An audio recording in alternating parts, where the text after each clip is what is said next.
صباح الخير، عاملين ايه؟ رب تكونوا بخير وافضل حال.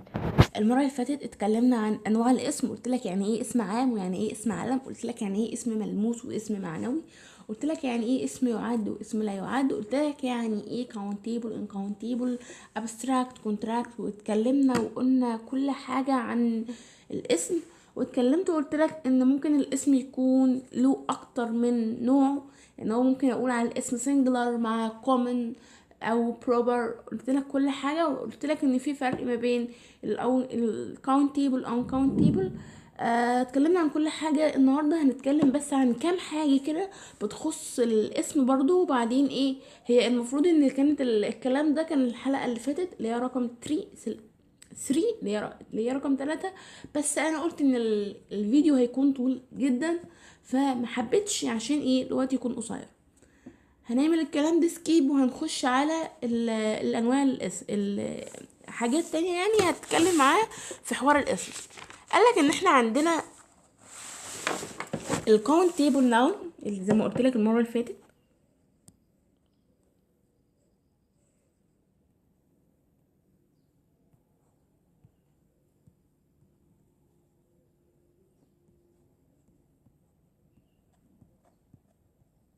قالك ان هي اسماء،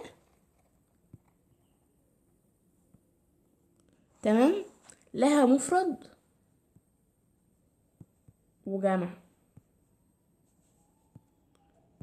تمام، لما اقول مثلا بوك، نفس الكلام اللي انا قلته المره اللي فاتت، هيبقى ايه؟ بوكس. ولكن الانكاونتيبل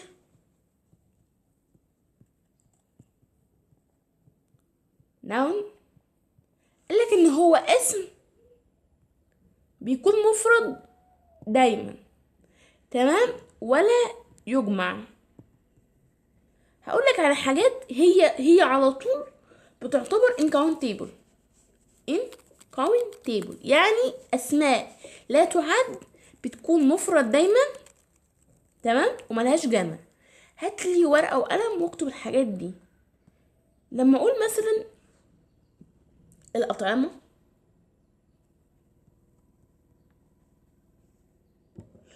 الحمد لله، زي مثلا شجر،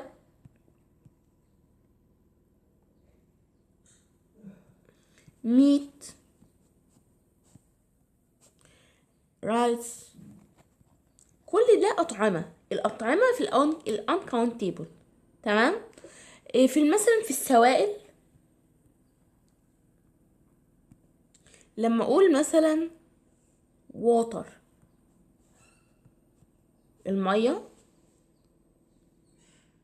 تمام، أو الملك اللبن، أو العصير بقى، أي سائل، مية، لبن، عصير، قهوة، زيت، كل ده، تمام.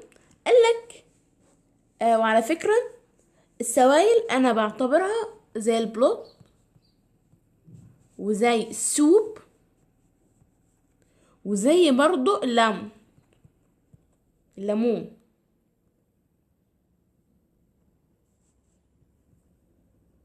دول كده مش احنا لما بنروح للدكتور واحنا عندنا برد بيقول لك ايه؟ اشرب سوائل. فكل ده انا بعتبره من السوائل. يبقى الاطعمه والسوائل من الحاجات اللي هي اصلا، تمام، اللي هي اصلا ما بتتعدش. زي مثلا الاسماء معنويه، زي ما اقول مثلا ايه، أم اللي هو اللي قلت لكم عليه المره اللي فاتت لاف اللي هو الحب، وال ومثلا الريسبكت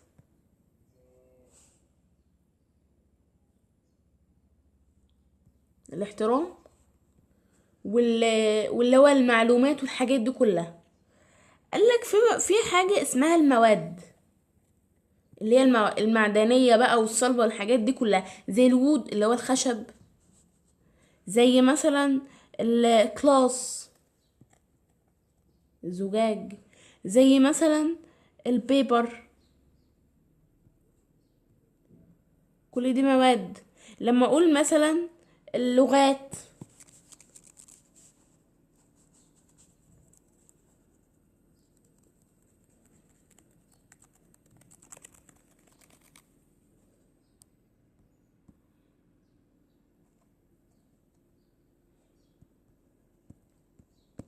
زي الانجليش، الارابيك.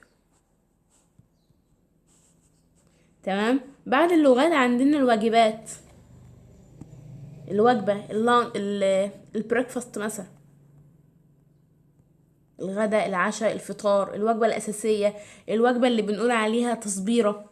كل ده وجبات، الحاجات دي ما بتتعدش. عندنا مثلا الأنشطة، زي مثلا ال- الشوبينج،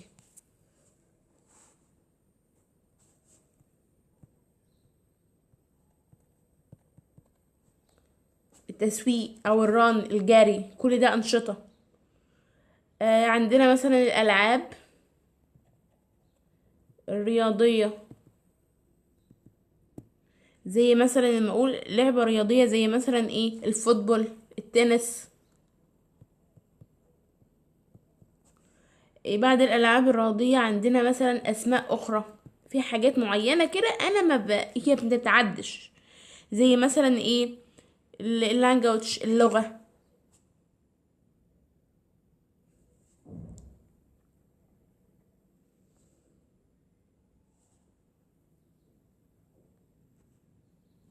لما اقول مثلا الترافيك، اللي هو الازدحام، كل ديت اسماء ما بتتعدش. طيب اقول لك على حاجة بقى، في حاجات اوريدي تمام هي ما بتتعدش، بس انا ممكن احط لها حاجه واعدها. يعني ممكن مثلا احط لها اللي هو انتوا عارفين اللي هي prefix، اللي هي بتكون في بدايه الكلام. يعني الكلمه مثلا تكون محطوطه، احط لها حاجه بادئه، فتبقى الكلمه معناها اصلا اوريدي، معناها بتغير اصلا.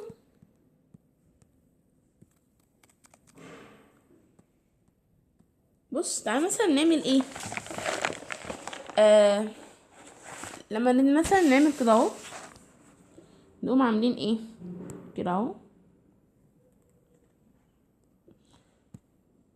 هنكتب مثلا هنا الكاونتيبل،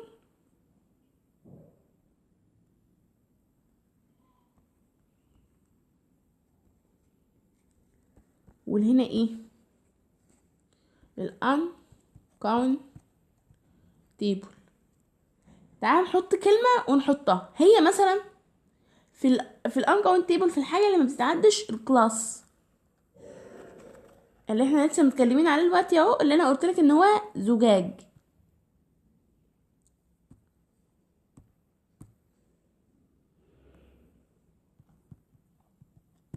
عايزة اعده، هتبقى احط ايه.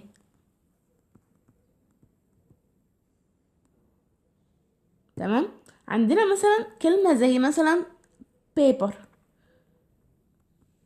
البيبر لوحده ما بتعدش. طيب هي معناها ورق. طيب لو انا عاوزة اعده احط ايه. تمام.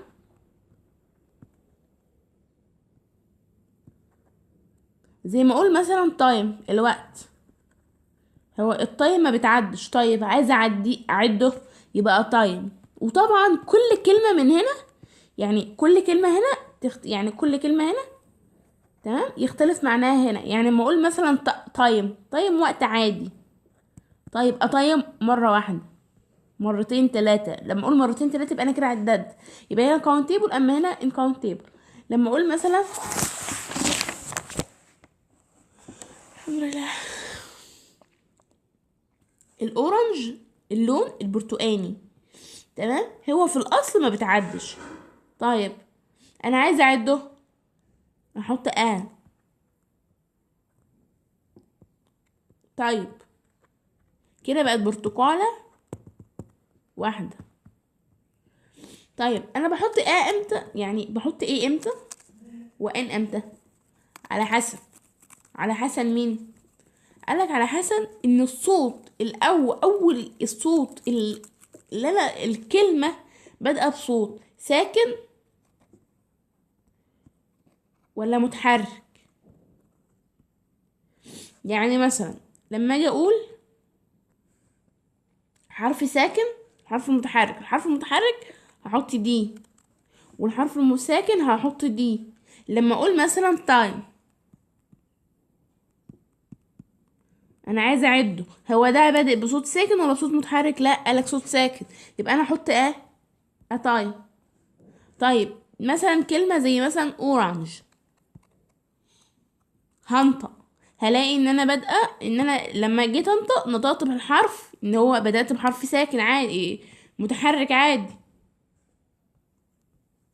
صوت متحرك، فاحط ان.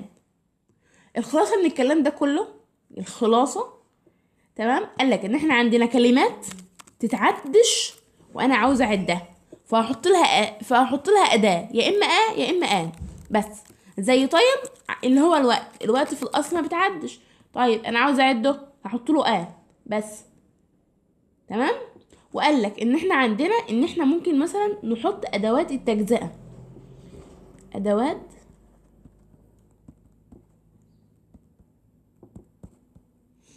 اللي هو الكيلو، اللتر، اللي مثلا يعني a piece of، اللي هي قطعة من، مثلا a bit of. لما اقول مثلا a kilo of، لما اقول مثلا a box of،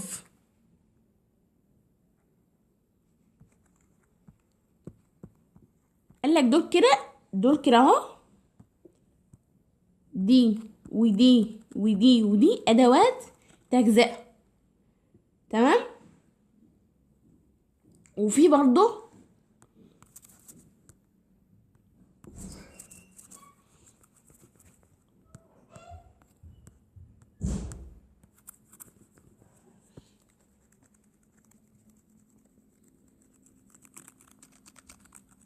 في مثلا زي مثلا اما اقول مثلا في حاجات كتير زي مثلا a top of a back of a class of a back of a bottle of، كل ده تمام، a bucket of a sheet of. الحاجات دي كلها اسمها ادوات تجزئة. يعني ايه ادوات تجزئة؟ يعني مثلا لما اجي اقول آه لما اجي اقول مثلا برطمان من المربى، هو في الاصل ان المربى من الطعام، صح؟ تمام. ما اقولش مثلا ان هي مثلا مربى. تمام. انا عاوزه اعدها، هعمل ايه؟ هحط له اداه تجزئه، فتبقى برطمان من المربى. وصلت في حاجه؟ يعني فاهمين حاجه؟ لما اقول مثلا زجاجه، ما اقول مثلا زيت، انا عايزه اعد الزيت، هقول له زجاجه من الزيت.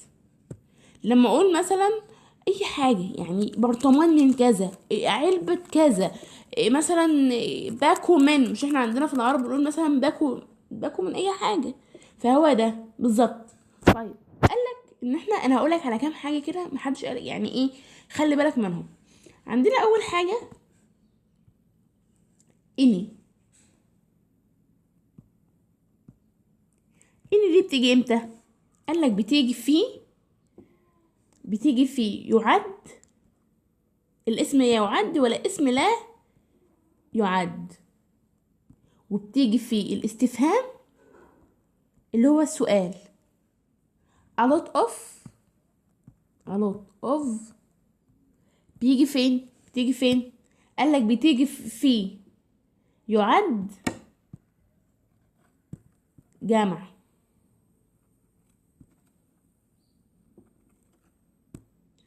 تمام. وبتيجي في الإثبات، وبتيجي في، وممكن أجمعها إننا مثلا أشيل وأحط lots of. تمام. تمام. عندنا مثلا ميني،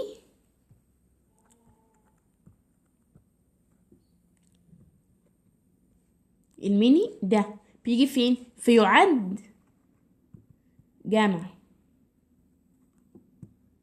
لما أقول مثلا اسم يعد جمع، زي ما أقول مثلا بوكس كده معايا. وميني برضو بتيجي فيه مين بتيجي في الاستفهام. الحاجات دي نجيب ورقة وقلم. الحاجات دي تيجي نكتبها، نجيب ورقة وقلم ونكتب. يعني انا قلت ان اني بتيجي فين؟ في يعد ولا يعد. يعني اني لازقة في اي حاجة، تمام، بس بتيجي في السؤال. اللي هو مثلا انتوا في موجود من مثلا لما اقول مثلا ايه، هل يوجد العديد من الكتب، او هل يوجد العديد من مثلا السكر، او هو بتيجي من يعد ولا يعد. بس لازم الصيغه اللي انا بتكلم فيها تكون سؤال. واتكلمنا عن a lot of وقلت لك ان هي بتيجي مع يعد جمع، يكون اسم يعد جمع او لا يعد. مع يعد مفرد، لا، هي بتيجي مع حالتين، يعد جمع او لا يعد. قلت لك ميني بتيجي مع يعد جمع، يعني هو لو يعد مفرد ما تجيش، هي بتيجي يعد جمع. طيب لو يعد، قال لك ان ماتش. خلي بالك انا لو عملت كده اهو، وعلى فكره انا عايزاك لما تيجي تذاكر كل اتنين مع بعض. يعني لما تيجي مثلا تذاكر ماتش، ذاكرها مع ميني.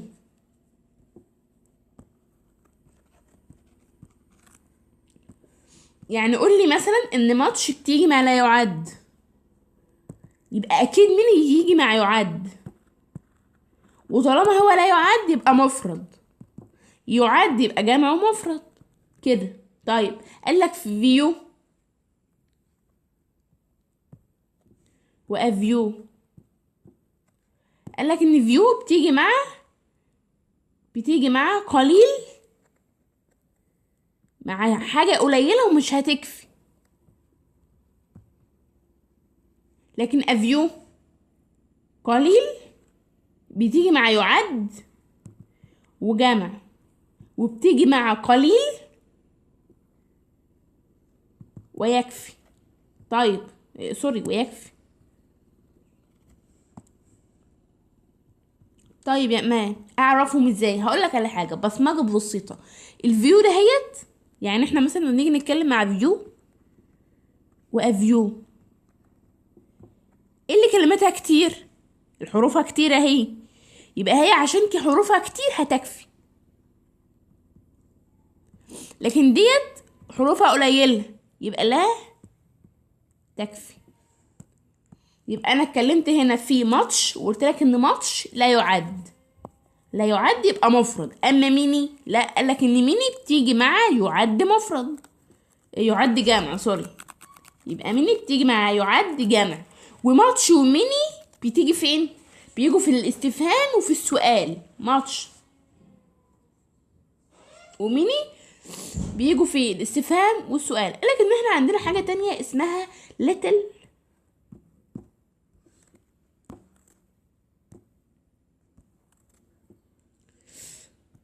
قالك ان احنا عندنا كلمة تانية اسمها little وأليتل. قالك ان احنا هنقارن بينهم برضو. اكيد طالما انا عندي اتنين يبقى واحدة وواحدة. يعني ايه واحدة وواحدة؟ يعني واحدة تيجي في السؤال مثلا، واحدة يعني مثلا واحدة تيجي في السؤال، واحدة تيجي في النفي، واحدة مثلا هتيجي في اليعد، واحدة لا يعد كده، واحدة تيجي في المفرد، واحدة تيجي في الجمع. يعني مثلا ليتل وقليتل. ليتل قالك ان هو قليل، قليل. احنا قلنا كلمات حروفها صغيرة، يبقى ليتل حروفها كتير يبقى قليل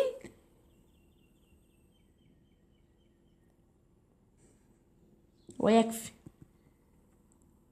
لكن ليتل قليل ولا يكفي. تمام. يبقى الليتل بتيجي فيه لا يعد، الليتل بتيجي فيه لا يعد، ودي برضو بتيجي لا يعد. بس انا عندي واحده قليل ولا يكفي وواحده قليل ويكفي. نهي اللي هتكفي اللي حروفها كتير اللي هي ليتل. طيب نهي اللي مش هتكفي ليتل اللي هي حروفها قليله. تمام. يبقى ليتل قليل ولا يكفي. طيب اما ليتل قليل ويكفي. حلو. قالك ان احنا عندنا صم ديت حلوه تقريبا، هي بتيجي في كل حاجه، بتيجي بص في كل حاجه، بس لا، يعني بتيجي في يعد ولا يعد، وبتيجي في الاثبات والسؤال بتيجي في كل حاجه. قال لك النظام ديت نكتبها بايه؟ بقلم مختلف، بما ان هي مختلفه فان ايه نكتبها بقلم مختلف زي دي مثلا. قال لك النظام ديت بتيجي فيه يعد جمع ولا يعد. تمام. وقال لك ان هي بتيجي في الاثبات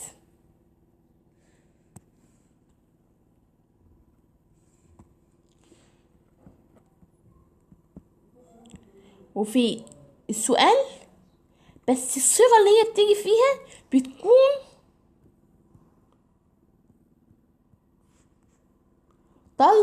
طلب وعرض.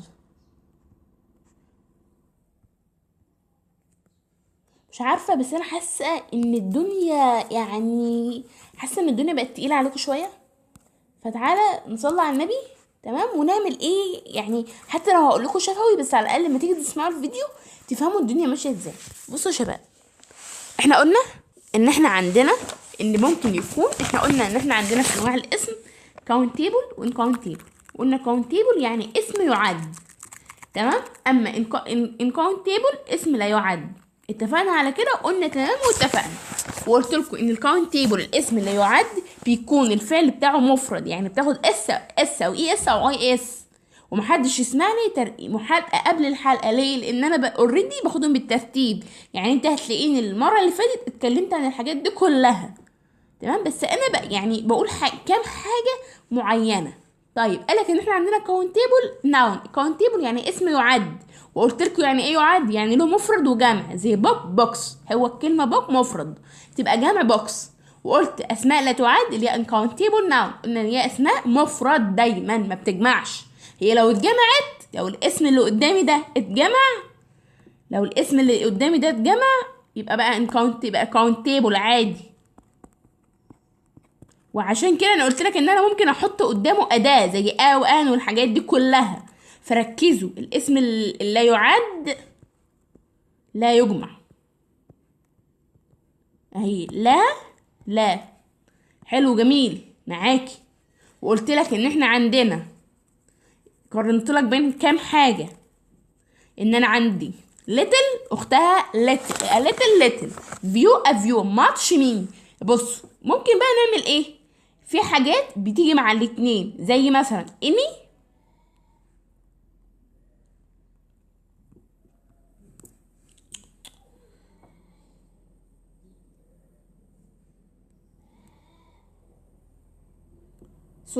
سوري. تمام. اني وسام دول كده بيجوا في الاتنين. حلو. a little a lot a lot of. تمام. ديت بتيجي مع يعد جمع برضو ولا يعد، يعني دول كده التلاتة دول كده اللي هما التلاتة دول كده بيجوا في الاتنين اللي هو يعد ولا يعد. تمام. قالك ان ماتش لا يعد، ماتش وليتل اللي هي اختها اللي هي برضو ايه، اللي هي اختها ليتل، دي ليتل واختها ليتل، الاتنين ما بيجوش لا يعد. تمام. افيو. تمام. و التانية اللي معانا ميني دول كده، دي كده ليتل وماتش واخواتهم. تمام. بيجي ايه؟ لا يعد. طيب افيو ميني لا بتيجي ما يعد. تمام. الفكرة بقى ان احنا عندنا ليتل دي ايه؟ حروفها قليلة، يبقى لا يكفي، يبقى لا يعد ويكفي لا يكفي. اما افيو حروفها كتير يبقى يعد بس ايه؟ تكفي. واختها فيو ودي اختها ليتل، وهما الاتنين لا يعد يعني ليتل. عشان انا فعلا كنت بتلخبط فيهم، بس كنت بذاكرهم بالطريقه دي. كنت بجيب ورقه وقلم واقسمهم. كنت بقول دايما ان ايه؟ ليتل احفظ واحده بس. تمام. واختها ليتل لا يكفي. إيه. لا يعد. ليتل ديت لا يعد. اما اللي معايا التانية فيو دي يعد. كنت بقول دايما ايه ان الليتل زيها يعد، بس دي حروفها كتير يبقى لا يعد. اما دي إيه؟ دي حروفها كتير يبقى ايه يكفي. اما الحروف قليلة لا يكفي. يا رب يعني يا رب اكون قدرت ان انا اعمل حاجة في ان انا اكون قدرت يعني ايه اكون قدرت عملت يعني افهمها لكم يا رب يعني يا رب. قالك ان احنا عندنا بصوا والله هما 5 بس. نمسح بس بسرعة.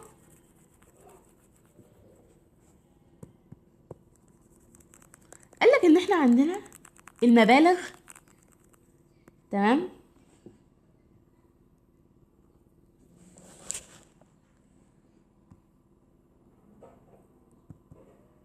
والمسافات والكميات والوقت ودرجات الحرارة والوزن، كل ده مفرد اللي هو ات. تمام تمام. يعني ما اقول مثلا 10، يا رب 10 مليون في اي حاجة يعني 10 مليون باوند،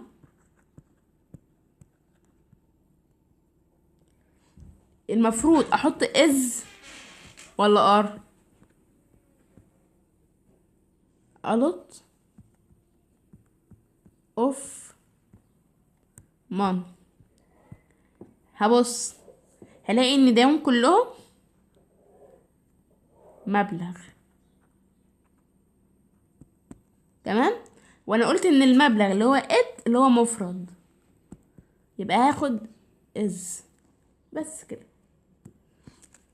طيب هتقولي ان 10 مليون كمية يعني حاجة عدد، هقولك بس انا عديتها ان هي مبلغ واحد، يبقى المبالغ انا بعدها كايه كمفرد كاز. دايما ما بتاخدش ار، ما تشوفش ال10 مليون تقول ار، لا از.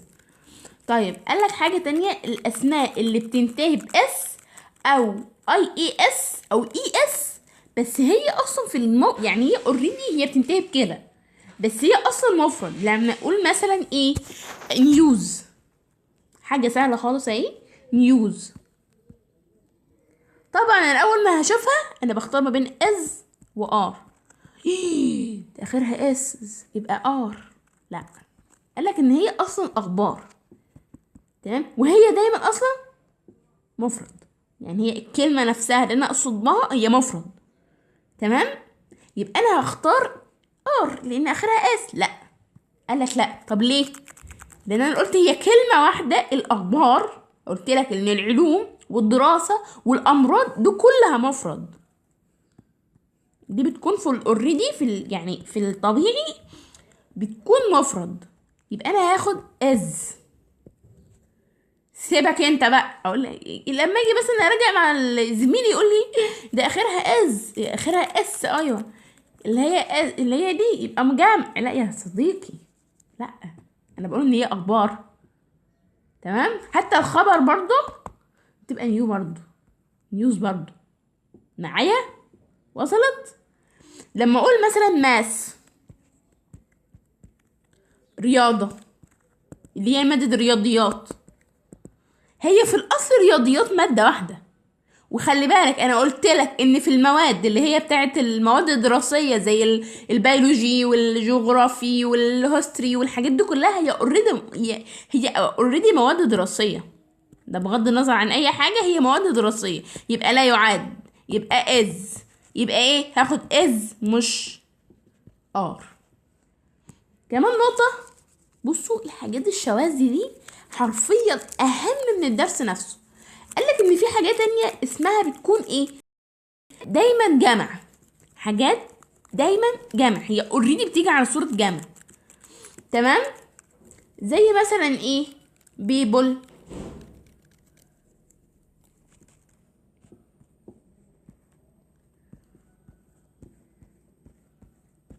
معرفش انا خدت عامل كده ليه بس معلش. بيبول مثلا زي ما قلت لكم المره اللي فاتت، اللي هو زي تيم واللي هو مثلا كلوزز. قالك ان الحاجات دي دايما بتيجي جمع. تمام، يبقى ار. وعلى حسب برضو هو يقصد ايه. يعني لو قلت واحد من الناس يبقى هنا از معايا، لكن لو يقصد بيبول بس يبقى جمع. حلو. قالك ان الاسماء الكلية